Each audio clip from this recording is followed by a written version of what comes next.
Because I think Spyderco has made it a mission and set out to try and make me a fan again. And I think they're doing it because with the PM2 that I've got and now this one, I'm going to say that this is really working. I love this knife. It's almost perfect. It's a knife I honestly, this is coming from me, think I would buy as a Spyderco. So let's turn this around and take a look at this amazing Spyderco Kapara. All right, guys, I do believe that Spyderco is making me fall in love with them again. You guys know that I've been carrying this a lot. I have a lot of other Spyderco knives. This is the Spyderco Kapara. Now, I borrowed this from 2A Dave, one of the paying members, when I stopped by his house last week. And I gotta say, I'm in love with this. Now, I do know a good bit about this knife because it's based on the Phillips Redback. Now, Alistair Phillips is a Australian knife maker. It's named after the Australian redback spider. The Kapara is the actual name for that spider, the scientific name. So really, really faithful representation of his design. So this is done in S30V, which is not my favorite steel. It does have a tendency to be a little bit chippy, but that's beside the point. So you get this beautifully done flat grind. Spyderco does a very good job on their flat grinds, comes down to a relatively decent behind the edge thickness, carbon fiber scales, steel liners that have had some lightning, weight reduction, I should say, not lightning. There's just different ways to say it. And then it has this red back spacer. So like the red back that Phillips does, this thing is awesome. So now I've been carrying this, well, since Friday. So today is Tuesday. I've been carrying it since Friday. So it's not a true first day in pockets, but it is the first day I'm carrying it after I sharpen it. Typical Spyderco, you've got this area here. So, you know, I haven't touched up that edge completely yet.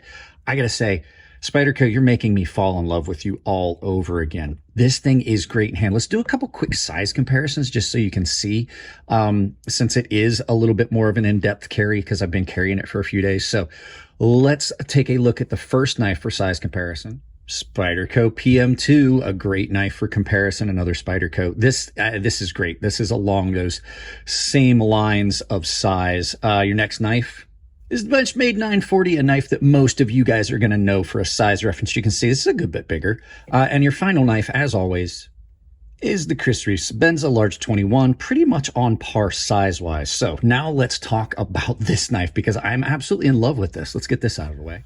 So I don't know how I had not seen this knife. I don't know how I hadn't had one come in. This is a really, really great showing from Spyderco. Now, I haven't looked up a price. I don't even know if it's available. I just know that I like this knife and I want to do a video about it. So what are we looking at? Like I said, S30V blade that's ground nice, full flat grind, comes down to a fairly decent behind the edge thickness. It is done in a traditional Spyderco with the Spidey hole you can reverse flick.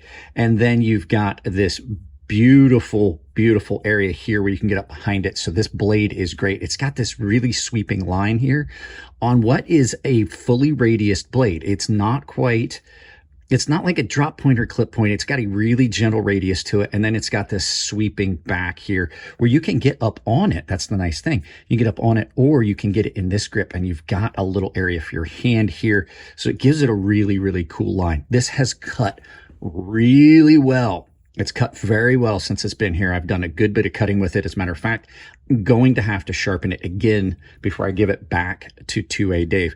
Carbon fiber scales on steel liners. It's nice and light because they used some relatively thin liners and they did weight reduction in there. And then you guys know carbon fiber is incredibly light.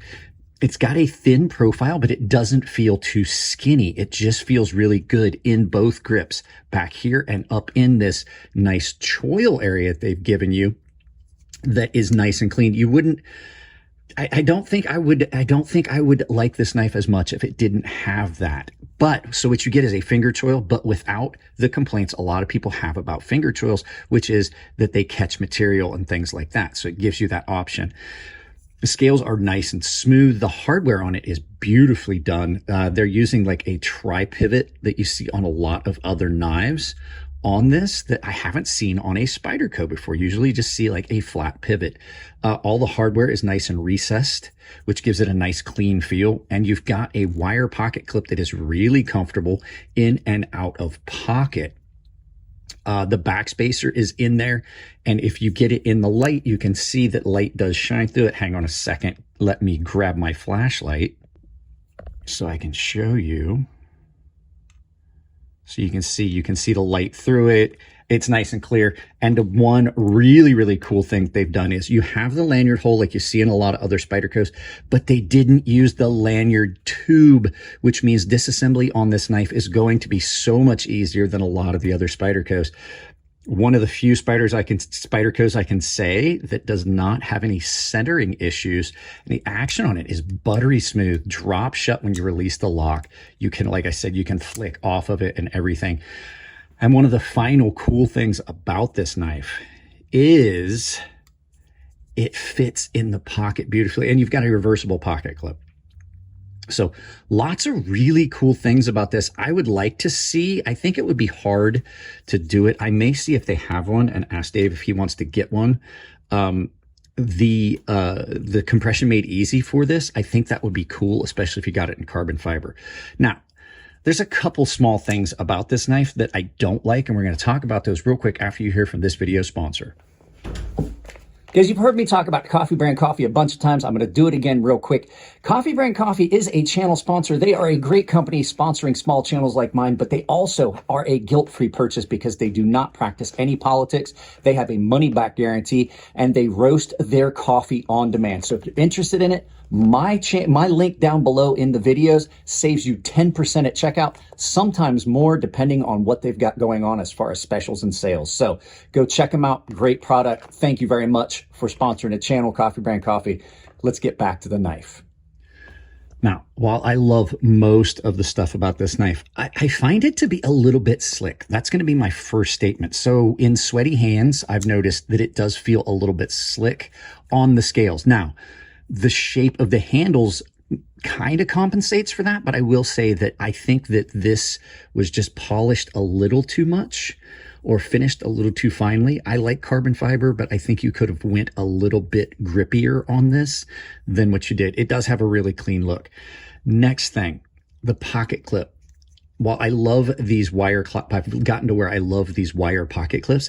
This one I'm having a little bit of an issue with. It doesn't seem to round down as well as some of the others. And when I get it back in here, I can definitely feel the pocket clip. But biggest thing is with these scales being so smooth, you can just feel this moves a lot. Now I've kind of forgave these pocket clips for that movement in other knives, but I can definitely feel it in this knife when I bear down on it. And then the final thing, as well, there's two small things. I'd still wish that Spyderco would give you a usable sharpening notch. As you can see, I kind of shied away from getting down in here. Before I send this back to Dave, I will do it, but I shied away from getting all the way down in here because my stones are pretty expensive. The ones I use for this, they're real expensive. And I don't want to chip them because then I have to take material off of them to repair the chip. And I don't want to have to do that on some really expensive stones.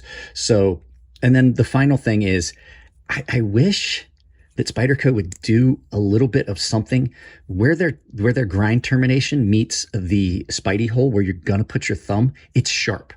They just need to do a little bit more work on processing that. And when I say sharp, I took a triangle diamond ceramic from the Spyderco Sharp Maker and knocked the edge off of that for Dave because I felt how sharp it was. Like it was like it had been drilled out and there was still a burr on it. So just one of those things I wish they'd start doing. But overall, absolutely love this knife. So Spyderco's doing some stuff that's making me kind of come back to the fold. I'm not necessarily going to say I'm a Spyderco fanboy, but at this point, I own a handful of Spydercos and I'm pretty happy with all of them. So let's turn this around, do some final thoughts, and send you out about your day. Yeah, guys, for me to say that I would go out of my way to buy a Spyderco because I've had problems with their pricing structure and quality control and things like that, not as much as I have had with other companies like Benchmade.